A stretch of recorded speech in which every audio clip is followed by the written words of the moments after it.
Good evening from Paris, where shortly Argentina and the All Blacks will go head-to-head for a place in the World Cup final. But we start with England, who on Saturday will take on South Africa in a repeat of the World Cup final 4 years ago, a night where Eddie Jones and his men suffered heartache as they succumbed to the physicality of the Springboks in Yokohama.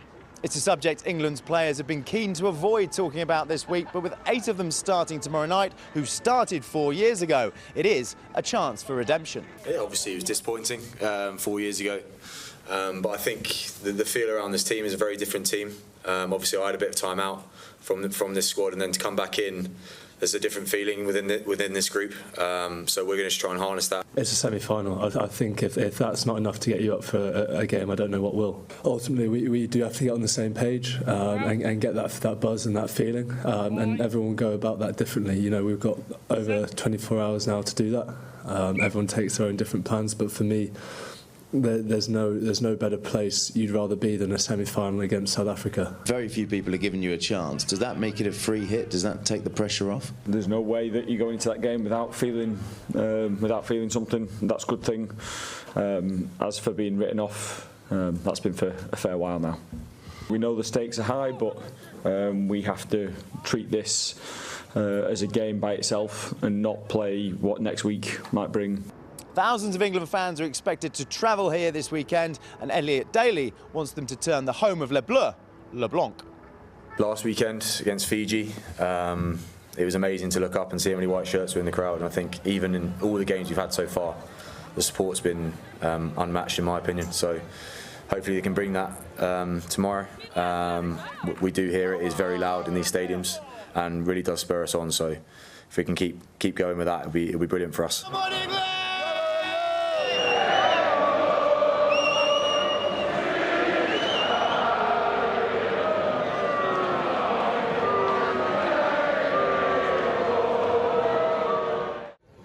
You've made quite an effort. Tell us about the journey you've had to get here. Yeah, I've come via Dubai, London to Paris. So delighted to be here. Very big weekend of rugby ahead. I'm very excited for both games. You must feel England have a chance then to go to all of that effort. I definitely do. I think this is payback for them spoiling our party in 2019. And I think we've got a good chance. I know everyone's written us off, but I'm very confident that the boys will come up and think this is a great time to make up for that 2019 final. So looking forward to a great day. England have an opportunity, but no. I think it's going to be tough. I think particularly tough without Smith. He was a playmaker in the last couple of games, but you got to give it a go. Yeah, I was actually rooting for the Boks because I didn't want to play France, because last time we went with them we got absolutely thrashed. So yeah, I think we've got more chance against the Springboks, and then I see a repeat of the first match against Argentina in the final. Just got a gut feeling that we're going to do it. I really do. We've got one good game in us.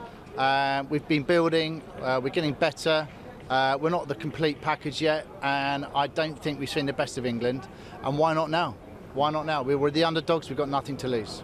The forecast here for Saturday is torrential rain. Hopefully it doesn't materialise, but England are preparing just in case.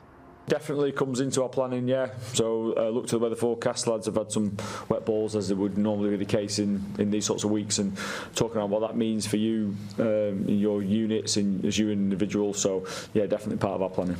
There'll be logistics guy on the sideline with a bucket of water, with balls ready to go into whenever we're swapping or whether we're starting a set.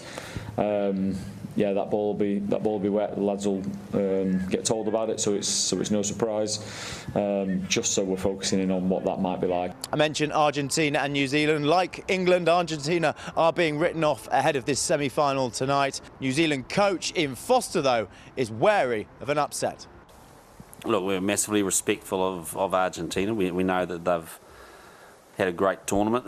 We don't sort of live in the past too much in terms of past results, because World Cup tournaments are about the present, and I really believe that. You know, it's about the best team on the night, and if you go into a World Cup semi-final with any expectation that the past is going to just happen again, then it's then you're going to be in problems. So that's the picture here in Paris tonight. Can Los Pumas produce a huge upset like they did 14 months ago in Christchurch?